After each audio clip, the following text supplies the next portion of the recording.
Cordial saludo. Mi nombre es Eduardo Fernando Osorio Aristizábal, estudiante de octavo semestre de Derecho, actualmente cursando la materia de Seguridad Social, en donde les voy a hablar acerca de una sentencia de la Corte Suprema de Justicia. Sentencia que se refiere al, a la situación dada en cuanto a la culpa suficientemente comprobada del empleador. La sentencia es la SCL 2275-2004 de la Corte Suprema de Justicia, sala de casación laboral. Aquí la Corte resuelve el recurso de casación acerca de la empresa de seguridad asistencia S.A. y sobre el proceso promovido por Ana Elcira Correa Raigosa contra la Sociedad de Industrias Plásticas MM y la ya mencionada. Entonces vamos a hablar acerca de los hechos. Esta señora Elcira demandó a la empresa Asistencia Temporal y a la Sociedad de Industrias Plásticas con el fin de tener pues aclaración sobre un accidente de trabajo que sufrió el 25 de mayo del 99 y que alega que fue por culpa patronal, argumentando que se ocasionó ese accidente debido a que no contaba con los elementos de seguridad. Este accidente surgió a las 7 de la mañana, ella ingresó a las 6, pero la persona que entrega esos elementos de seguridad apenas entraba a las 8. Debido a esto, ella ingresó la mano sin los debidos elementos en una máquina que inyecta plástico y como tal pues se le inyectó plástico en la mano, sufrió ese accidente.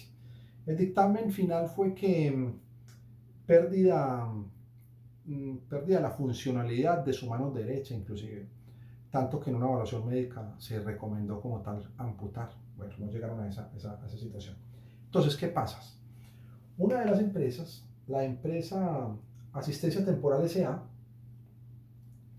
alega que ella no estaba obligada a generar o a entregar ese tipo de elementos, que esa obligación era de MM Plásticos. Entonces, ¿qué pasa? El accidente se presentó en la empresa de MM Plásticos, pero la persona estaba contratada por Asistencia Temporal S.A. ¿Quién hace las veces de, digamos, el empleador? Él es el que, digamos, esta empresa tiene la atención de servicios a terceros, pero en ese sentido pues tiene el carácter de empleador. Respecto a esto, la industria plástica de MM alega ante las pretensiones de la actora y aduce en su defensa que el verdadero y único empleador de la demandante era la empresa de servicios temporales y pues que a ella le corresponde esa obligación de seguridad. En cuanto a esto, a ella, Asistencia Temporal acepta esa situación, pero aduce que eso se dio por el propio descuido, imprudencia y culpa exclusiva de la víctima. Entonces negó esos hechos de la demanda y se opuso pues a las pretensiones de la actora. Respecto a esto, el 23 de abril, el juzgado 11 laboral de Medellín, del circuito de Medellín, absolvió a ambas empresas por esos cargos. Entonces, aquí se apeló y ante esta situación tenemos para decir, en cuanto a nuestro objeto de estudio y lo desarrollado y lo que tenemos que puntualizar en esta clase con el doctor Fabián, Seguridad Social, según pues lo que nos ha compartido el doctor sobre unos eximientes de responsabilidad, y sobre ellos tocamos la culpa exclusiva de la víctima. Recordemos que para ese caso se habló, o se puntualizó más bien, de que esos eximentes de responsabilidad aplican de forma objetiva para la ARL. En cuanto al empleador, si o es una responsabilidad subjetiva.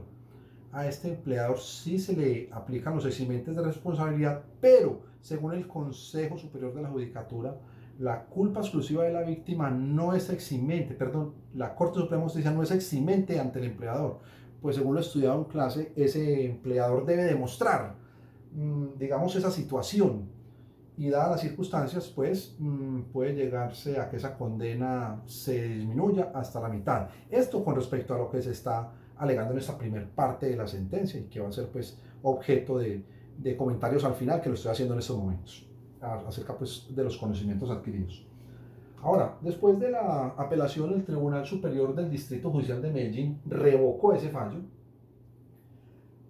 absolvió a esa sociedad de asistencia temporal del pago de indemnización de perjuicios, pero la condenó por un valor de 35.279.000, por concepto de perjuicios materiales, por lucro cesante, consolidado y futuro, por 5 millones. Recordemos que hablamos de esa situación en clase, inclusive yo fui objeto de esa pregunta de perjuicios morales, hablamos también de los futuros y los consolidados.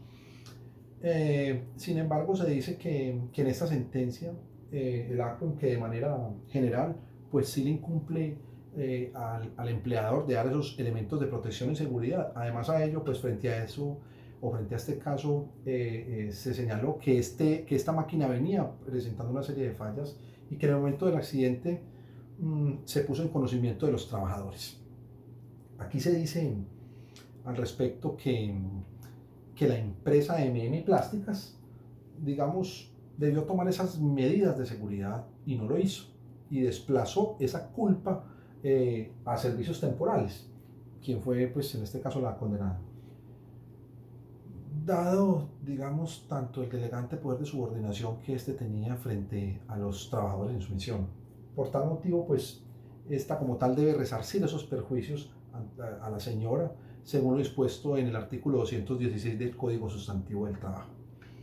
Pasamos ahora entonces al recurso de casación, que fue interpuesto ante la Corte Suprema de Justicia de la Casación Laboral y si allí se alega pues como tal la negligencia de la empresa, MM Plásticos, y que también alega que no está comprobada como tal suficientemente esa culpa patronal de las mismas empresas, de la empresa Asistencia Temporal, perdón.